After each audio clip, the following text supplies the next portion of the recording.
त्वम् रथमिन्द्रमेधसातये पाकासुन्दमिषिरप्रणयसि प्राणावज्जनयसि सत्यश्चित्तमभीष्टाये करोपसश्च वाजिनम् सास्माकमनवज्यतु तुजानवेधसामिमाम् वाचन्न वेधसाम् शश्रूधियस्मावृतानासुकासो जग्दक्षाय इन्द्रभराहूतयेन्द्रभिरसि प्रदोक्तयेन्द्रभिः यस्सूरैः स्वा अस्सनीतायो विप्रैर्वाजम् तरुता तमीशानासायिरथन्तवाजिनम् रक्षमत्यन्नवाजिनम् दस्मो हिष्मा वृषालम् पिन्वासित्वचम् कञ्चिद्यावीररम् सूरमत्यम् परिवृणक्षिमत्यम् इन्द्रो तदुभ्यम् तद्दिवे तद्रुद्राय स्वजससे मित्राय वोचम् वरुणाय सप्रथः सुमृळीकाय सप्रथाः अस्माकम् वैन्द्रमुष्मसीष्टये सखायम् विश्वायुम् प्रासहंयुजम् वाजेषु प्रासहंयुजम् अस्माकम् ब्रह्मोदये वा वृत्सुषुकासूचित् न हित्वा शत्रुस्तरते शृणोषियम् विश्वम् शत्रुम् शृणोषियम् निषूनमातिमतिम् कयस्य जित्ते ज्येष्ठाभिररणेभिर्नोतिभिरुग्राभिरुग्रोतिभिः नेषीनो यथा पुराणेनासूरमन्यसे विश्वानि पूरोरपवर्षिवह्नि रासावह्न्यन्नो अच्छ प्रदद्वोजेयम् भव्याजेन्द्रवेहव्यो न यजिषभान्मन्मरे जति रक्षोहामन्मरे जति स्वयम् सो अस्मदानिदो वधैराजेतदुर्मतिम् अवस्रवेदघसम् सोपतरमपक्षुद्रमेव स्रवेत् वनेम तद्धोत्रायाचितन्त्यावनेम रयम् राजिवः सुवीर्यम् रण्वम् सन्तम् सुवीर्यम् दुर्मन्मानम् सुमन्तोभिरेमिषावृचीमहि आसत्याभिरिन्द्रम् जुम्नहोतिभिर्यजत्रम् जुम्नहोतिभिः प्रप्रावो अस्मे स्वयसोभिरुचीवरिवर्ग इन्द्रो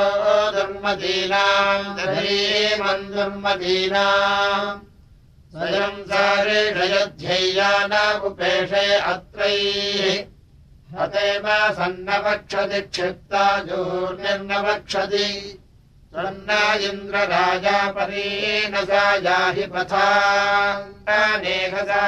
पुरो याह्य रक्षसा स च स्वनः पराकः सुजस्वास्तमीकः पाहिनो दूरादारादभिष्टेभिः सदा बाह्यभिष्टेभिः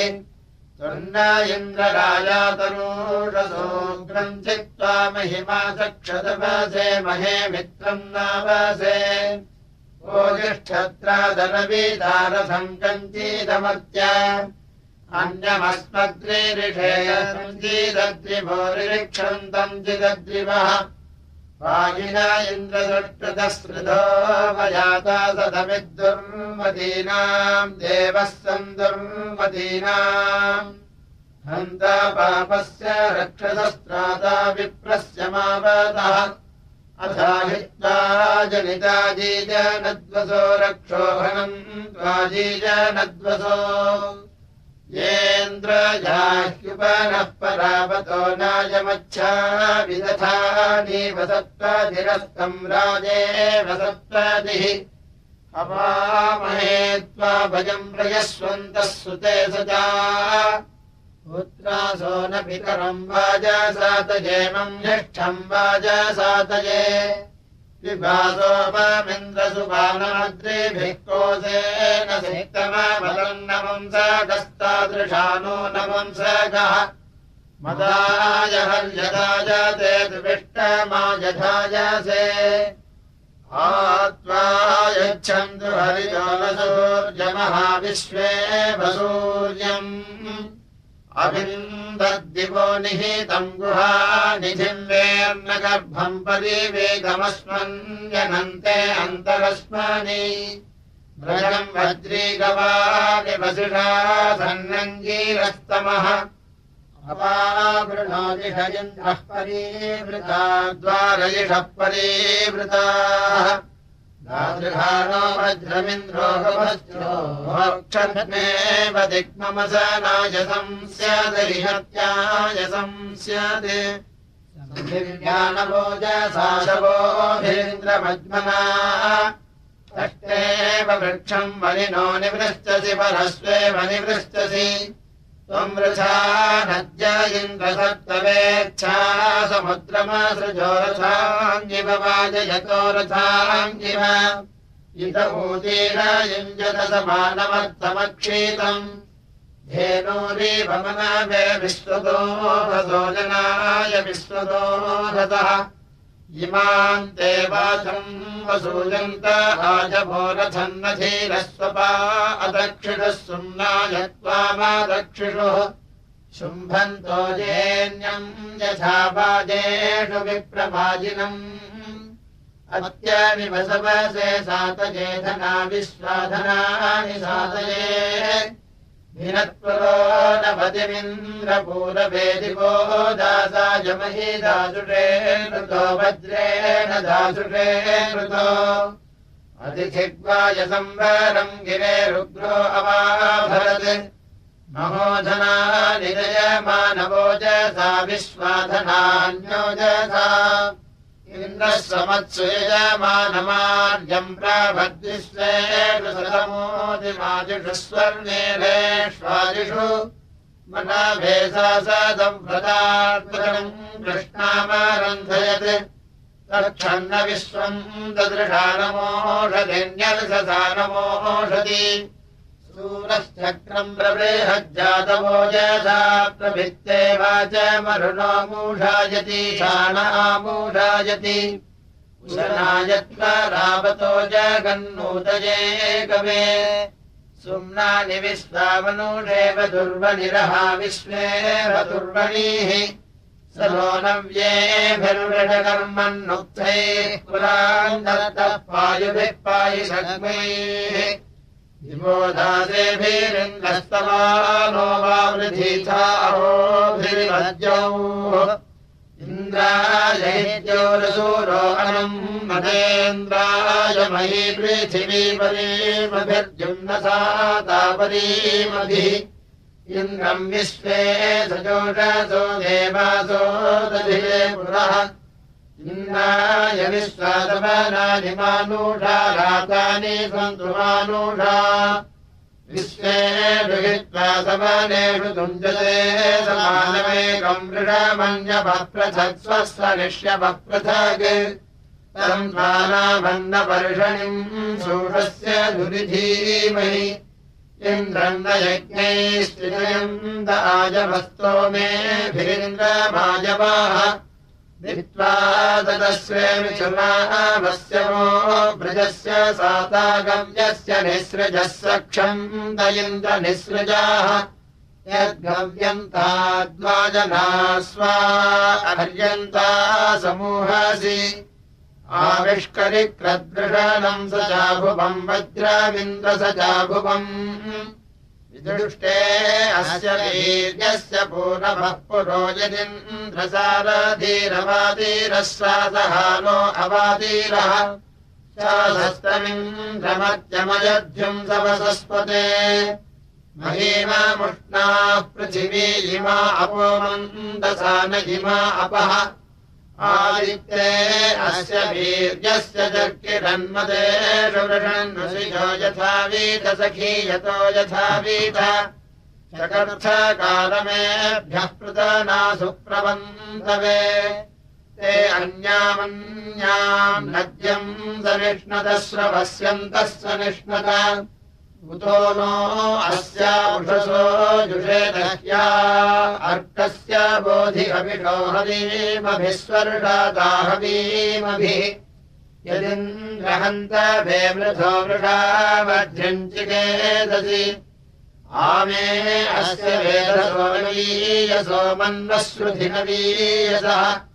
त्वन्तमिन्द्रवावृधानो अस्मयुरमित्रयन्तम् दुर्विजातमर्त्यम् वज्रेण सूरमर्त्यम् यदि यो नो अघायति सृष्वसुस्रवस्तमः दृष्टम् न यामन्नपभूतदुर्मतिर्विश्वापभूतदुर्मतिः त्वया वयम् माघमन्वोर्वेधन इन्द्रत्वोदाः सा सख्यामवृतम् यतो वा निजामाभनुष्यतः नेदिष्ठे अस्मिन्नहन्यधीवोचानसुन्वते अस्मिन् यज्ञे विचाये मा भरे कृतम् वा जयन्तो भरे कृतम् स्वर्धेषे भर आप्रस्य वग्मन्युषड्बुधस्वस्मिन्नञ्जसि क्राणस्य स्वस्मिन्नञ्जसि अरण्यन्द्रो यथा विदेशीर्ष्णासीर्ष्णोपवाच्याः अस्मद्राधे सध्यक्सन्तु रातयो भद्रा भद्रस्य रातयाः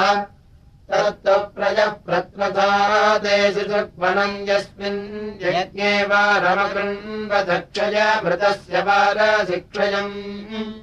विदद्वोचेरधद्विदान्तः पश्यन्ति रश्मिभिः सखाविदे अन्विन्द्रो गवेषणो बन्धुक्षिभ्यो गवेषण नो यदिच्छादे पूर्वथा न प्रवाच्यम् यदङ्गीरोभ्यो वृणोरपव्रजमिन्द्रशिक्षन्नपव्रजम् ऐभ्यः समान्यादिशास्मभ्यम् जेषियोत्सी च सुन्वद्भ्यो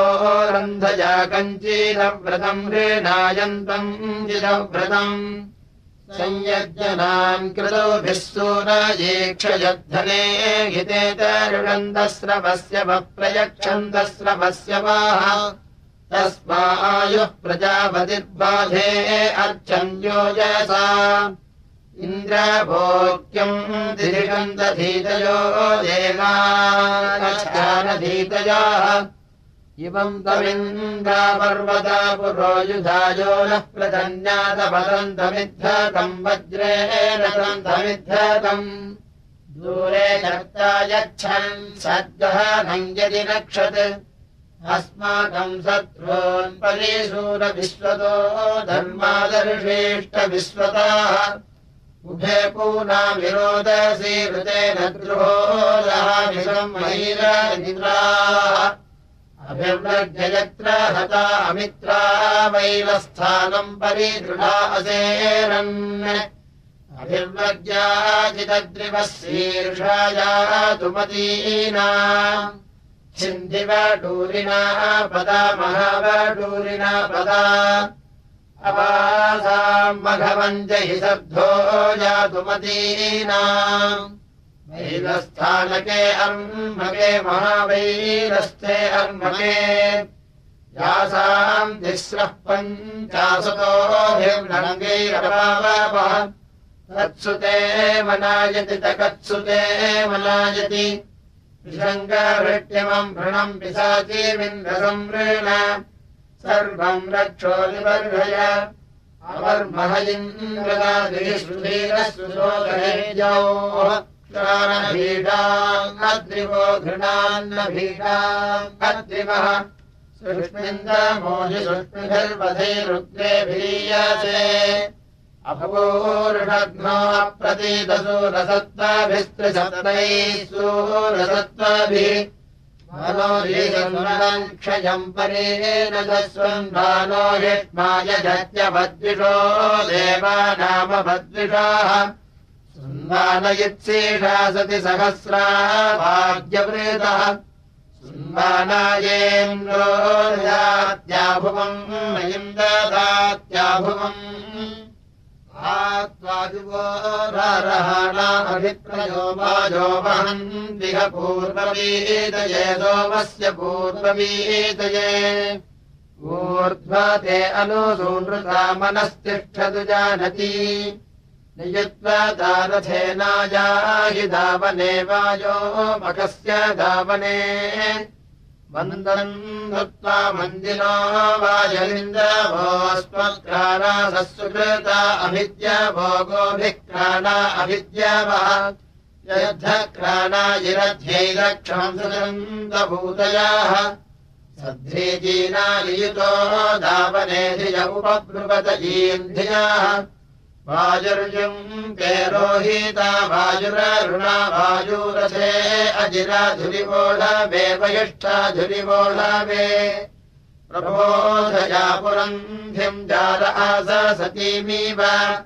प्रदक्षयरोदसी वासयोषसस्रवासे वासयोषसाः तुभ्यामुषासस्सु च यः परावती भद्रावस्त्रा दन्वतेतम् सुरश्मिषु चित्रानव्येषु रश्मिषु तुभ्यम् धेनुः स भर्दुघा विश्वावसूनियोहते अजनयो मरुतो भक्षणाभ्यो दिवा भक्षणाभ्यः तुभ्यम् शुक्रासस्सु च यस्तुरण्यभोमदेषु ग्रायीषणन्तभुर्वण्यपामीषन्तभुर्वणि वाम् चारीदशमानो भगमीष्टेतः कवीये त्वम् विश्वस्माद्भुवनात्पासि धर्मणा सूर्यात्पासि धर्मणा त्वन्नो वायवे रामपूर्व्यः सोमानाम् प्रथमः पीतिमर्हसि सुतानाम् पीतिमर्हसि उदो विहुत्मदीनाम् दिशाम्बभर्जुषीणाम् विश्वादित्ते धेनवो दुःख्र आशिरम् घृतम् दुःकृत आशिरम् शीर्णम् बर्हिरुपनो याहि वीतये सहस्रेण नियुतानियुत्वते सतनीभिर्नियुत्वते तुभ्यम् हि पूर्ववीतये देवा देवाय येभिरे व्रते सुता सोमधूमन्तो अस्थिरन्मदाय क्रत्वे अस्थिरन् तुभ्यायम् सोमः परिभूतो अद्रिभिः स्पार्हावसानः परिकोशमर्हति शुक्रावसानो अर्हति तवायम् भाग आयुषु सोमो देवेषु हूयते महावायो नियतो याह्यस्मयुर्जुषाणो याह्यस्मयुः आनो नियुद्भिः शतनीभिरध्वरम् सहस्रिणीभिरुपयाहि वीतये वायो हव्यानि वीतये तर्वायम् भागरिक्तियः सरस्विः सूर्ये सजा अध्वर्युभिर्भरमाना अयम् सदवायो शुक्रायम् सदा आभाम् रथो नियुत्वान् वक्षदवसेभिप्रयाम् सुधीतानि वीतये वायो हव्यानि वीतये पिबदम् मध्वो अन्धसः पूर्वमेयम् हिमाम् हितम् वायवाचन्द्रेण राधसागतमिन्द्रश्च राधसागतम् आभाम् धियो ववृत्युरध्वरा उपेममिन्द्रम् वर्मृजन्तवाजिनमाशुमध्यन्नवाजिनम् तेषाम् विपदमस्मयू आनो ग्रन्थविहोत्या इन्द्रवायुसुतानामद्रिभिर्युमम् मदाय वाजदायुमम् इमे वाम् सोमा अप्सायुगाध्वर्युभिर्भरमाना अयम् सदवायो शुक्रायम् सदा एते वामभ्यसृक्षदतिरः पवित्रमासवाः युगायवो दिरोमान्यव्यजा सोमासो अत्यव्यजा अतीवायो सतो यायितो यत्रग्रभावदति तत्र गच्छतम् गृहमिन्द्रश्च गच्छतम् विसोनृतादृशेरीयते घृतमापूर्णया नियुता याथो अध्वरमिन्द्रश्च याथो अध्वरम् अत्रागतद्वाहेते मध्वाहूतिम् यमस्वत्थमुपतिष्ठन्तयायवोऽस्मे ते सन्तुजायवाः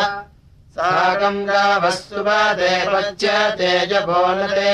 देवायमुपदस्यन्ति धेनवो नापदस्यन्ति धेनवाः इमे ये ते सुवायो बाह्वोजसोऽन्तर्नदीते पतयन्त्युक्षणो महिव्राधन्तभुक्षणाः धन्वन् चिद्ये अनासवो धीराश्चिदगीरौकसः सूर्यस्येव रश्मयो दुर्नियन्त वो हस्तयो दुर्नियन्त वः प्रसृज्येष्ठम् विजयाभ्याम् बृहन्नमो हव्यम् मतिम् भरताम् मृळयद्भ्याम् स्वादिष्ठम् मृळयद्भ्याम् तासम् राजा घृतासूती यज्ञे यज्ञमुपस्तुता अथैनो क्षत्रम् न कुतश्च नाधृषे देवत्वम् नूचिदाधृषे अदर्शि गातुरुरवे वरीयसी मन्थाहृतस्य समयम् सरश्मिभिश्चक्षुर्भगस्य रश्मिभिः वृक्षम् मित्रस्य सादानमर्जम् नो वरुणस्य च अथा ददाते बृहदुक्त्या अम्बजामुपस्तुत्यम् बृहत्वजाः ज्योतिष्मतीमतीतिम् धारयक्षीतम् स्वर्मतीमास चेते दिवे दिवे जागृवान् सा दिवे दिवे ज्योतिष्मक्षत्रमासाते आदित्यादानूनस्पती मित्रस्तयोर्वरुणो यातयज्वानोर्यमायातयज्जनः अयम् मित्राय वरुणाय सन्तामः सोमो भूत्वभवानेष्वाभगो देवो देवेष्वाभगः तम् देवासो जुषेण तविश्वे अद्य सजोषसः तथा राजानागरथो यदीमाहर्ता वानायदीमाहे यो मित्राय वरुणायावीधज्जनो नर्वाणम् तम् मदीपातो अम्रासोदास्वाम् सम्मर्तमम्भता तमर्यमाभिरक्षत्य जोयन्तमनुभ्रतम् उक्थैर्येमोः परिभूषतिव्रतम् स्तोमैराभूषतिव्रतम् नमो दिवे बृहति रोदसीभ्याम् मित्राय वोचम् वरुणाय मीरुषे मीराय मीरुषे इन्द्रमग्निमुपस्तुहिज्वक्षमर्यमनम् भगम् ज्योग्जीवन्तः प्रजया सचेमहि सोमस्योती सचेमहि ऊती देवानाम् वयमिन्द्रवन्तो मंसीमहि स्वयससो मरुद्भिः अग्निर्मित्रो वरुणः शर्मयम् सन्ततस्याम भगवानो वयम् च भद्रम् नो अभिवादयमनाः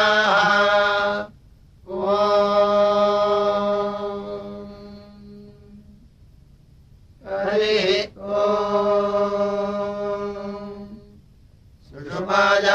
सुषुमायादमद्रिभिर्गो श्रीदामत्सराजिमे सोमाः सोमत्सराजिमे आराजानादिविस्मृतास्मत्रागन्तमुपानः इमे मित्रावरुणागवासिरः सोमाः शुक्रागवासिरः इमायातमिन्दवः सोमाः सोदध्यासिरः सुता सोदध्यासिरः बुधवा मुषसो बुधिसाकम् सूर्यस्य रश्मिभिः सुतो मित्राय वरुणाय पीतये चारुहृदाय पीतये ताम् धेनुम् नवासरीमम् दुहन्त्यद्रिभिः सोमम् दुहन्त्यद्रिभिः अस्मत्रागम् कमुपनोर्वाञ्चा सोमपीतये अयम् माम् मित्रावरुणागृभिः सुतः सोमापीतये सुतः प्रप्रोष्णस्तु विजातस्य सस्यते महित्वमस्य तपसो न सन्तते स्तोत्रमस्य न सन्तते अर्चामि स्वम् नयन्नहमन्त्योजिर्मयो भुवम् विश्वस्य यो मन आयुजुवे मखो देव आयुजुवे मखः प्रहित्वा पूर्णन्नजिरम् नयामाधिस्तो मेभिः कृष्णर्णमोदयथा वृथपुष्टो न पीपरो वृथाः भुवे यत्त्वा मयो भुवम् देवम् सख्यायमर्त्याः अस्माकमाङ्गूढाम् जुम्निनस्कृधि वाजेषु जुम्निनस्कृधि यस्य ते पूषन् सख्ये विमन्यवः कृत्वा चित्सन्तो वसा बुभुद्रिर इति कृत्वा बुभुद्रिरे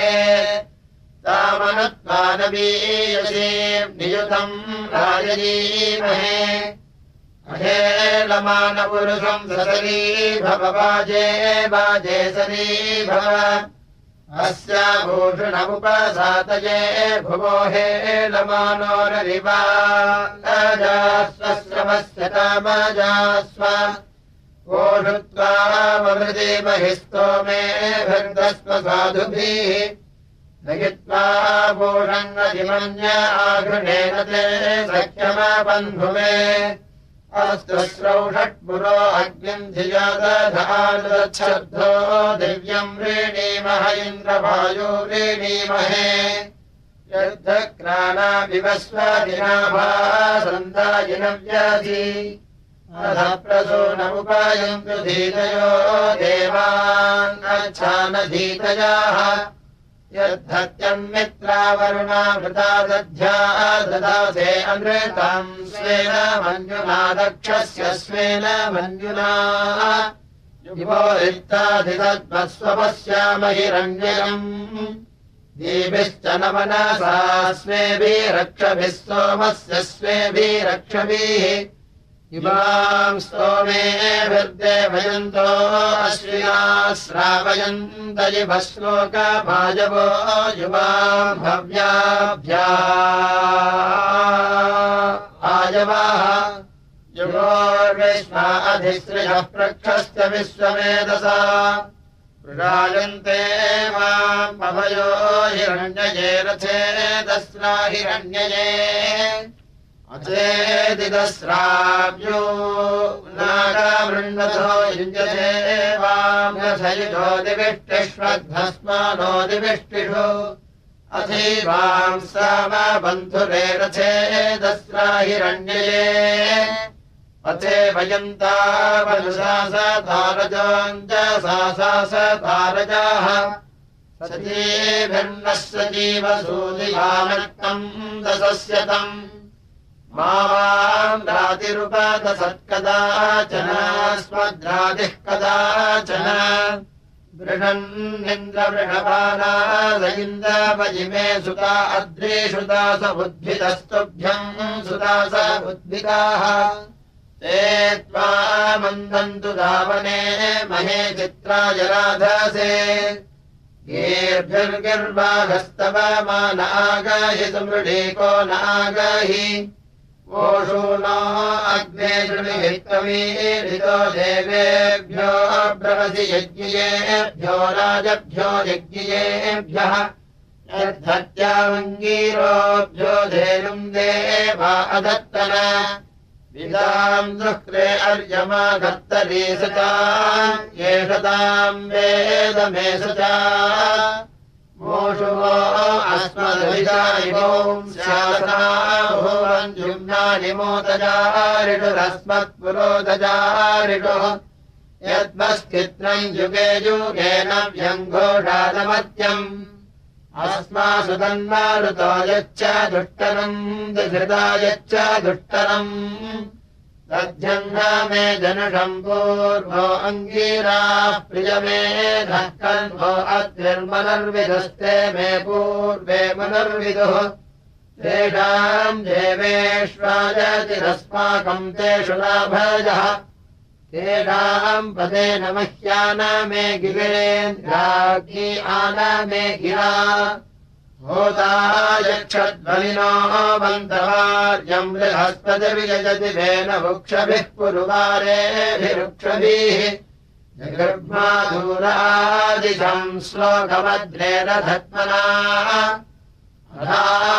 अधारयतरनिन्दानि सुक्रतुः पुरुषद्मानि सुक्रतुः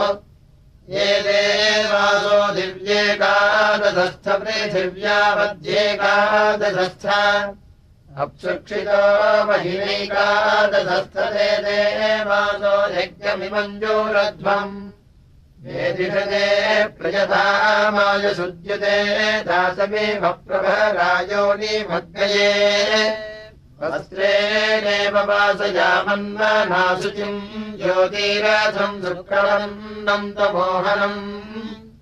अभिद्विजन्मात्रभृतन्न वृज्यते संवत्सरेवावृधे गद्धमी पुनाः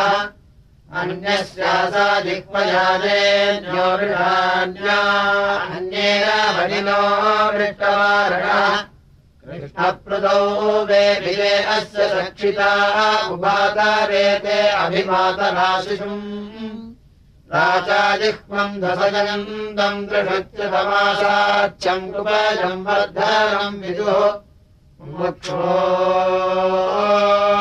कोमलवे मानवस्य तेरभुद्रुवः कृष्णसीदासभूजुवाः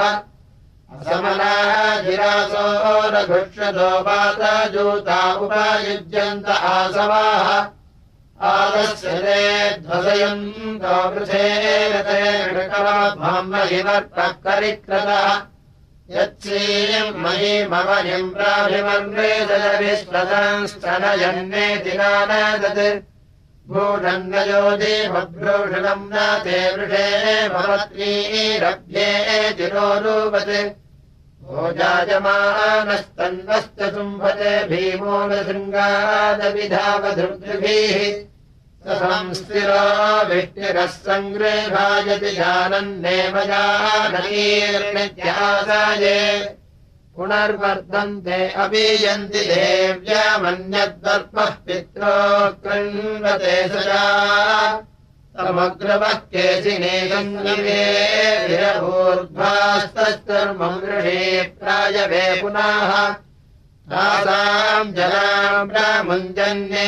दिनानादशम्बरम् जनयन् जीवमस्कृतम् अधीवासम् परिमातो रिहन्नादिविग्रेभिः सत्त्वभिर्यादिविद्रयाः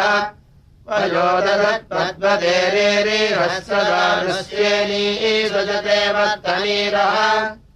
अस्माकमग्ने मघवत्सुदे दृश्यदस्तु सीवान् वृषभोदमूनाः अपास्याशिशुमतीरतीर्वर्मेव युत्सुपरिजर्भूराणः इदमग्ने सुधीतम् दुर्धीतादधिप्रियादो चिन्वन्नः प्रेयो अस्तु ते यत्ते शुक्रम् तन्वो रोचते शुचितेनास्मभ्यम् मनसे रत्नमात्मम् तथा जनावमुदनो गृहाजनित्यारित्राम् पद्मतीम् रास्यग्ने अस्माकम् वीरान् मघो नो जनाश्च पारजा कर्मजा च अभीनो अग्नमुक्तविर्जो गुर्याद्या भाक्षामासिन्धवश्च स्वोताः यम् यन्तो दीर्घायेषम्बरमरण्यो मरन्ता बलित्सादद्वपूषे धायिदर्शदम् देवस्य वर्गस्य सोजथो जनि यदीमुपः परते साधते मतिर्कृतस्य धेना अनयन्त सश्रुताः वृक्षोपः पितुमान्नित्यासयेद्वितीयमा सप्तसी वासु मातृषु तृतीयमस्य वृषभस्य दोहसे दशप्रमतिम् जनयन्त योषाणः निर्यतीम् पुत्रान्माहिरस्य वर्पसयीशानासत्सवसाक्रन्त सूरयाः यदीमनः प्रतिभो मध्वाधने गुहासन्तम् मातरिष्वामथायति प्रयत्पितुः परमान्नीयते पर्यावृक्षुधो वीरुधोतम् सूरोहरि उभायदस्य जनुषम् यदिन्द्रादादित्यविष्ठो अभवद्घृणाशुचिः आजन्मात्रेरावी सद्यास्वासुचिरहिंस्यमानपुर्विया विवाभृते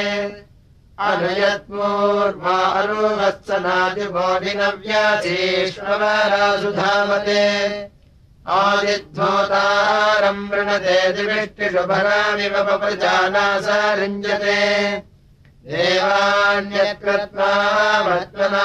पुरुष्कृतोमर्थम् संसम् विश्वधावेति धायसे यदस्थाद्यतो वाता चोदितो ह्वानो न वक्त्वा जनना अनाकृतः तस्य पद्मम् दक्षुषः कृष्णजम् हसस्तुतीजन्मनो न जहाव्यध्वनः रसो न जातः शिक्वाभिः कृतोद्यामङ्गेभिररुणेभिरीयते आदस्य ते कृष्णासो दक्षिसूरयः सूरस्येव त्वेषथाधीशते पयाः त्वयाह्यग्ने वरुणो धृतव्रतो मित्रस्सा सद्रे हर्यमासुदानवः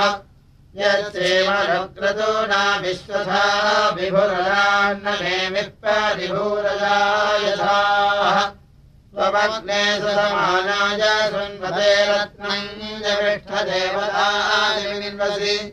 तन्वारुणव्यम् सहसो युवम् भजम् भगन्नकारे महि रत्नधीमहि अस्मे रयन्नस्वर्थन्तमो न सम्भगम् दक्षन्नपावृतासि धन्नसिम् रश्मीम् क्रीभयोजमधिजन्वानि उभे देवानाम् संसमृता च सुक्रतुः उदरः श्रुत्योत्मा जीरा स्वोदा मन्द्रश्रेणवच्चन्द्ररथः सनानेषन्नेषतमीरमो रोग्निर्वामम् सुभिकम्बस्यो अच्छ अस्ताव्यग्निस्सिमे मद्भिरर्कैः साम्राज्याय प्रतरम् दधानः अमीचये मघवानो वयम् च मिहन्तसूरो अधिनिष्ठतन्यो समिद्धो अग्नावहदेवा अद्ययतश्रुचे तन्तुम् तनुष्वभूर्यम् सुतसो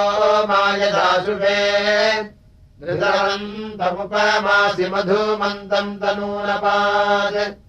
यज्ञम् विप्रस्य मावतस्य समानस्य दासुषाः शुचिः पावको अद्भूतो मध्वा यज्ञम् विमिक्षति न रासम् सहस्रगादिवो देवो देवेषु यज्ञियाः ईरितो अग्नः महेन्द्रम् चित्रमिह प्रियम् इयम् जित्वा मजर्ममाच्छा सुजिह्ववच्यते स्नानासो यतश्रुतो बर्हिर्यज्ञेष्वध्वरे वृन्दे देवम् यदस्तममिन्द्राय शर्मा सप्रथाः विश्रायन्तामृतामृतः प्रजै देवेभ्यो महीः पापगाधः पुरस्पृहो द्वारो देवीरसश्चताः आभन्दमाने उपाकेन कोशासा सुपेशसा यज्ञीरुदस्य मातरासीदताम् बर्हिरासुवत् मन्द्रजिह्वाजुगुर्वणि घोराराधीव्या कवी यज्ञम् नो यक्षतामिमम् सिद्धमद्यति विस्पृशम् सुधिर्देवेष्वर्पीता होत्रा मरुत्सु भारती इला सरस्वती महीधर्युस्सीदन्तु यज्ञियाः तन्नस्तुरेवमद्भूतम् पुरुवारम् पुरुत्मना तष्टापोषाय विश्वतु राजेनाभानो अस्मयोः अवसृजन्नु पद्मना देवान्यक्षिपनस्पते अग्निर्हव्याशुषूदति देवो देवेषु मे धीरः भूषण्वते मरुत्वते विश्वदेवाय वायवे स्वाहा गायत्रमे पदे हव्यमिन्द्राजकर्तन स्वाहा कृतान्यागह्युपहव्यानि वीतये इन्द्रागाहि श्रुधिहवम् वाम् भवन्ते अध्वरे प्रथव्यासीम् नव्यासीम् भीतिमग्रये वाचोपतिम् जगतः सूनवे भरे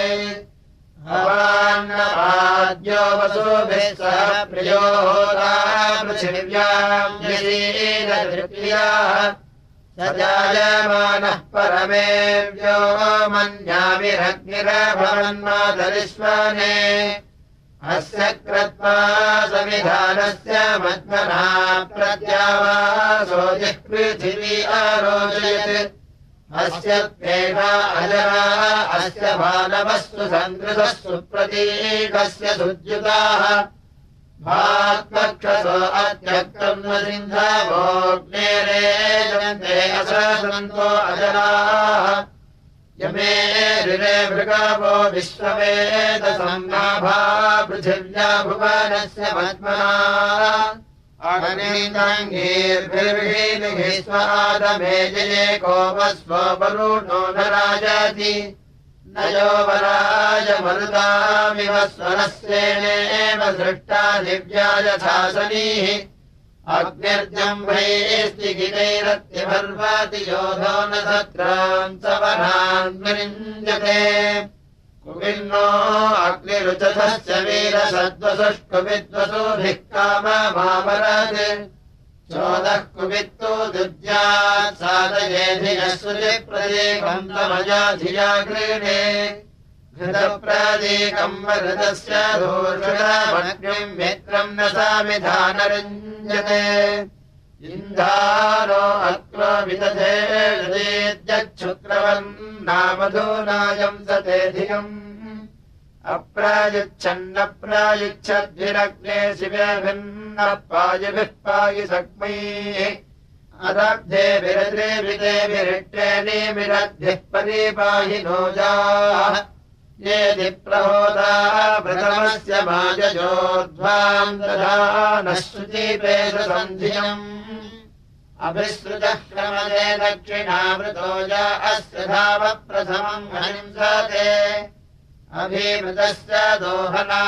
अनुषतयोनौ देवस्य सदने परीवृताः अपामुपस्थे विभृतो यथा वा सदधस्वथादयत्या विरीयते योरतः सवायसा तदिद्वपुः समानमर्थम् वितरित्रतामितः आदीम् भगो न हव्यः समस्मदा वोढम् न रश्मीम् समायम् स्तदारथिः यमीम् द्वा समायसा सपर्यतः समाने यो नामिथुना समोगसा दिवाननक्तम् बलितो युवाजनि पुरोचरन् नजरो मानुषायुगा तमीम् हिन्वन्ति धीरजोदशोदृशो देवम् मत्ता स्वभूतये हवामहे धनोरधिप्रमदासन्नत्यभिवृद्भिर्वयुनानवाधिक त्वम् यज्ञे दिव्यस्य राजासि त्वम् पार्थिवस्य पशुपाजीवत्मना येनीलयेभिश्रिया हिरण्यजीवक्पारी बर्हिरासाते अग्ने जुरस्व प्रतिहर्यदद्वचो मन्द्रस्वधा भरतजातसुक्रतो यो विश्वतः प्रत्यङ्गसीदर्शतोरण्वः सन्दृष्टो विधुमाक्षयाः तम् पृच्छता स जगामासवेदसति कित्वा ईयते सान्वीयते